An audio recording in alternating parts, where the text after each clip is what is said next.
Today, I guess there's only one real topic of conversation when it comes to West Ham, and it's all about David Sullivan. And it's a subject that could have significant implications for the future ownership of the football club.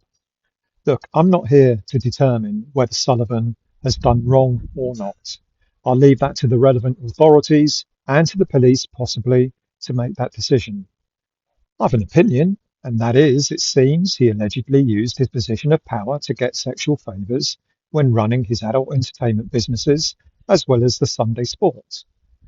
Um, but whether any of it was done illegally or not, only time, I guess, will tell.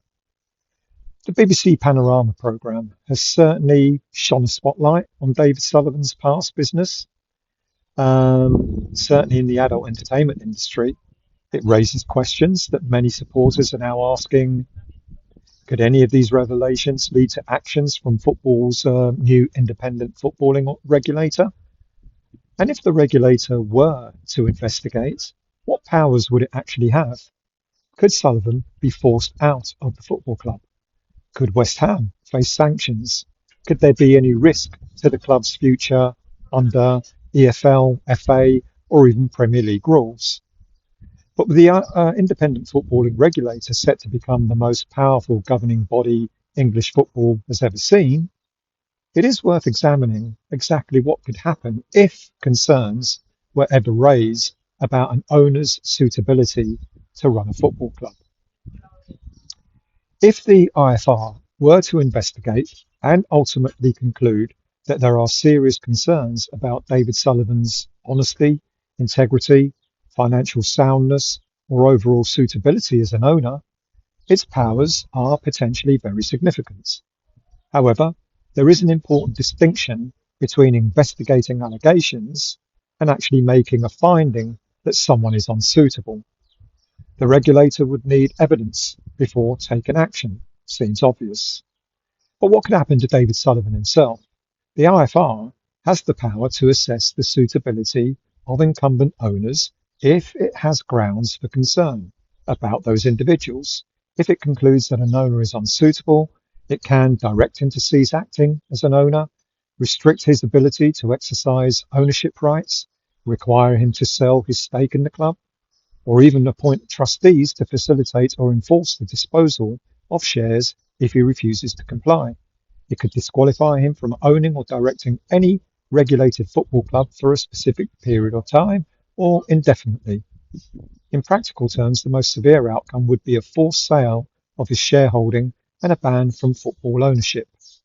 The IFR was specifically given these powers to deal with owners deemed unsuitable custodians of clubs.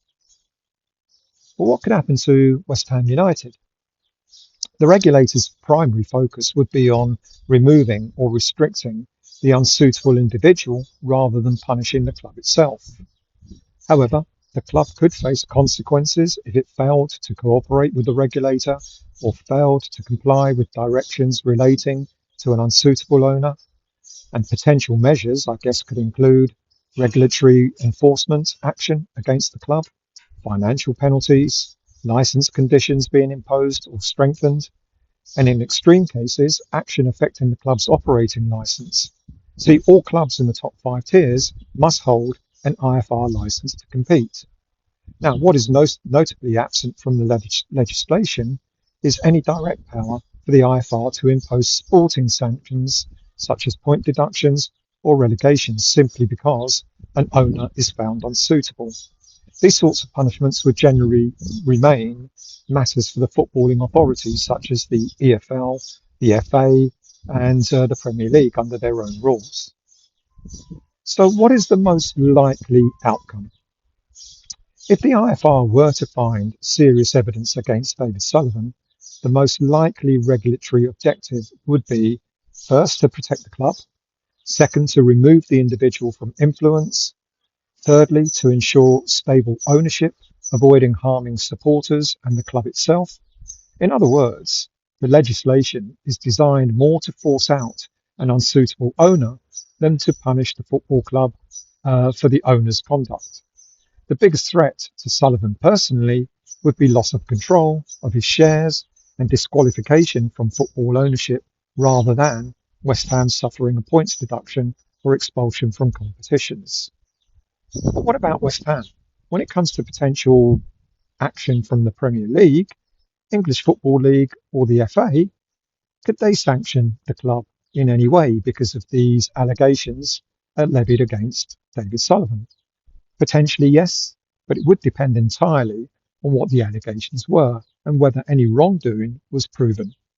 Look, at the moment, you're talking about a hypothetical scenario where the IFR finds evidence that raises concerns about David Sullivan's suitability.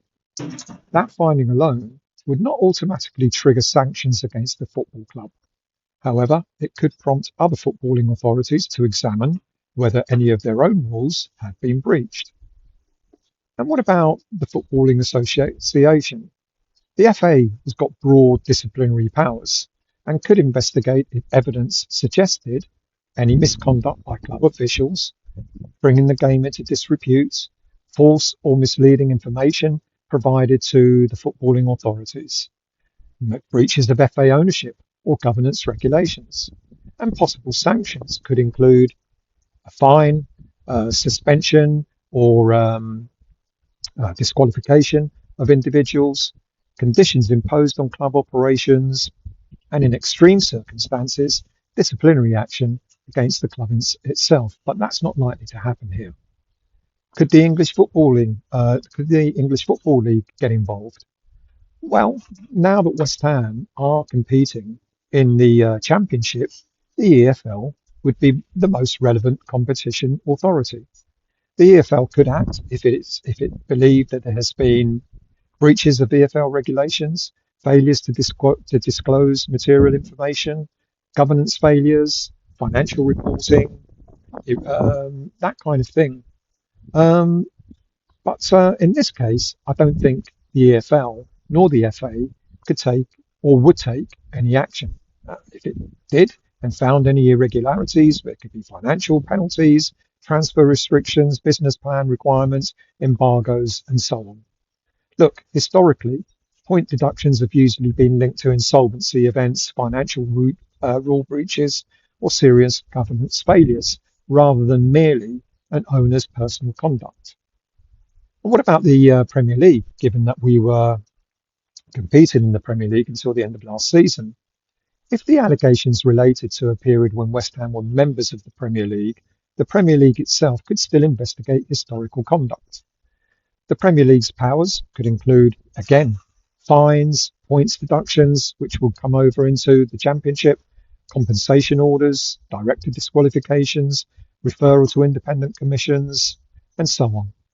But recent cases involving clubs such as Everton and Nottingham Forest demonstrate that points deductions are now a very real sanction where rule breaches are established. But again, I don't think this is the case. There's a key question to be answered here. The crucial distinction is whether any alleged wrongdoing was personal to David Sullivan or conduct involving West Ham United as a football club. If the issue was purely personal, and it seems that there is certainly no suggestion that Sullivan was acting inappropriately when he took over West Ham or even Birmingham for that matter, then it's related directly to the individual. So if it was unrelated to his running of footballing operations, the most likely outcome would be actions against Sullivan himself, potentially including forced sale, as I mentioned, under IFR regime, with little or no direct sanctions against West Ham.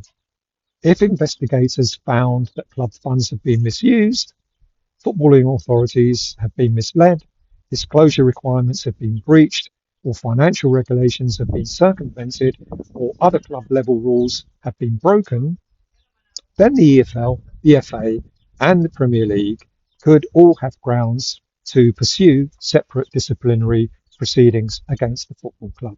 But I repeat, this is not about West Ham, it's about the individual. I guess what the Panorama programme will do is open the door for further allegations to be made against Sullivan, and then we might find out if anything inappropriate happened whilst he was in charge of West Ham United. But for now, for West Ham supporters, the distinction's important. An IFR finding that Sullivan is unsuitable would not by itself mean point deductions or punishment to the club. Those sporting sanctions would normally require evidence that West Ham itself has breached footballing regulations. So when you strip it away, the headlines and the speculation, the reality is quite clear. If concerns were ever raised about David Sullivan's suitability as an owner, the primary target of any action would almost certainly be Sullivan himself, rather than West Ham. The independent footballing regulator has been designed to protect clubs, not to punish supporters for the actions of individual owners. Its most powerful tools are aimed at removing unsuitable custodians from football, not handing out points deductions. That said, as I've already mentioned, if any investigations were to uncover evidence that West Ham as a club has breached any regulations, then that could have their own questions to answer and own disciplinary processes to follow. What the Panorama programme has also done is to raise a debate about football ownership, accountability, and whether the new regulator will be willing to examine some of the game's most powerful figures if concerns are brought before it. But what do you think?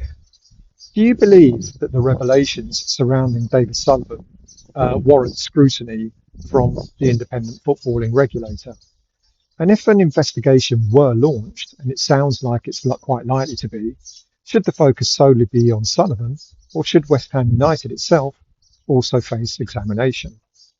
Let me know your thoughts in the comments below. If you've enjoyed the video, please leave a like. Please subscribe to the West Ham Voice if you're new to the channel, and I'll see you all again very soon.